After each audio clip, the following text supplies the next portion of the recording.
Kumusta po kayo mga kapares? For today's video na naman ay magluluto tayo ang gulay na sayote. At syempre samahan niyo po ako at tayo ay magluluto. Syempre maiba naman po kaya meron tayo diyang sayote. Bumili din tayo ng tokwa, may kangkong, may kamatis, sibuyas at saka bawang. Syempre unahin po nating hiwain ang ating tokwa. Ayan. Nabili po natin yan ng 7 ang isa. At syempre habang naghihiwa-hiwa tayo ay magpiprito muna tayo ng ating tokwa. Ayan. At pagkatapos naman ay syempre babalatan na natin yung ating sayote. Ayan. Ganyan din po ba kayo pagka nagbabalat po kayo ng sayote? Shoutout nga po pala sa ating mga followers, mga subscribers natin sa YouTube channel at sa mga nag-share po ng aming mga video. Maraming salamat po sa mga bagong followers. Welcome po kayo dito. Siyempre, hinati ko na po sa gitna at kailangan nating hiwa-hiwain ng medyo malalaki. Yan. At matapos nating mahiwa-hiwa yan ay iseset aside po natin yan para mahugasan. At pagkatapos isusunod na natin ang paghihiwa ng ating mga panggisa at meron tayo dyang sibuyas at bawang. Ang lutong ito ay hindi ko rin po alam kung anong itatawag natin dito kaya kayo na po ang bahala. Basta naglagay tayo dyan ng sayote, kamatis, may kangkong at nilagyan ko rin yan ng tokwa. Tapos meron tayong pritong gigi. Yan. At pagkatapos na maghihiwa-hiwa na rin tayo ng kamatis dahil ito yung masarap ding ihalo sa gulay. Kaya gigisahin po natin yan maya-maya.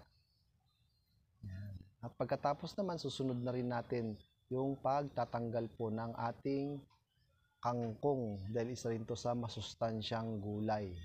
Katumbas po yan ng spinach. Yan. Sige po, shout out po dyan sa mga gustong magluto din po nito ha. Madali lang naman pong lutuin to mga kapares at madaling makita po sa ating palengke.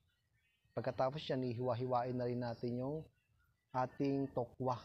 Yan. Para hindi siya masyadong madurog. Ganyan lang po yan paghiwa niyan. At syempre natapos na rin po tayo kaya ito na po yung mga ingredients natin. Ayan po, kumpleto na po yan at susubukan na po natin ang pagluluto. At magigisa na po tayo sa mantika, ilagay na po natin ang sibuyas. Yan, mekos-mekos lang yan ni Insan. Pagkatapos naman sunod natin yung bawang. Mekos-mekos ulit. Hanggang sa matusta.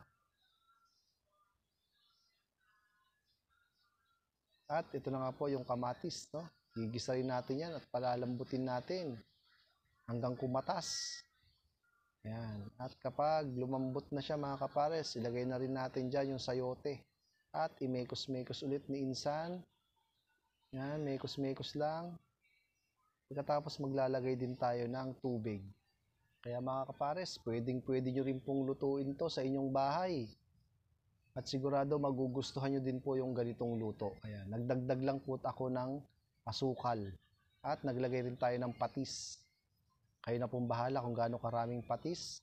At pati na rin ang pamintang durog. Yan, imekos-mekos lang yan ni Insan. Tatakpan po natin yan hanggang lumambot ang sayote. At eto na nga po, after kumulo, ilalagay na rin natin dyan yung ating kangkong. Yan. Talagang masustansya na naman ang ating pananghalian mga kapares. At naglagay din tayo ng sili. Siling haba. Tatakpan ulit natin yan. Antayin rin natin kumulo yan mga kapares. At pagkakulo mga kapares, oh, ayan na oh. Mekos-mekos lang ng kaunti ni Insan. At ilagay natin yung tokwa. Isa pa yan sa masarap. Para ka nang may karne. Yan, mekos-mekos lang ni Insan. At ito na po mga kapares, kumuha na rin po kayo ng inyong kanin at ulam. Sabayan nyo po akong kumain. Mangantayin mga kapares. Kaya na po mga kapares. Bahala na kayo sa niluto natin mga kapares. Hindi ko alam kung anong tawag natin dito. Lutong Tagalog. Yan. Lagyan ko ng tokwa at sayote. May kangkong at meron tayong isda. Kalunggong. Kain po. Para maiba naman. May ibang gulay naman tayo. Baka gusto nyo ring lutuin ito mga kapares, sundan nyo lang yung pagkakaluto natin. Ayun po.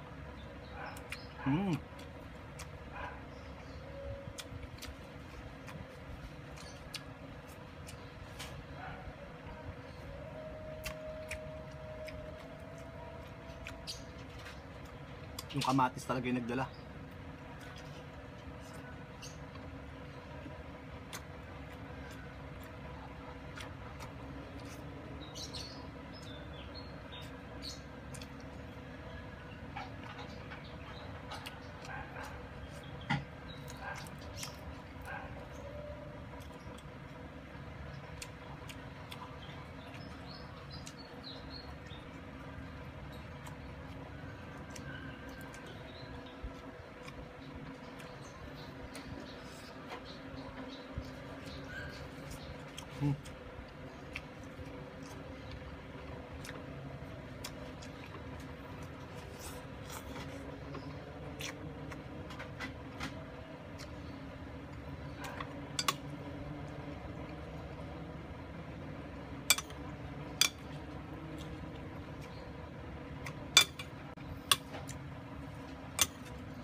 Lutuin na to mga kapals, wala kayong makikita sa karinderya ang ganitong luto. Lutong pachamba.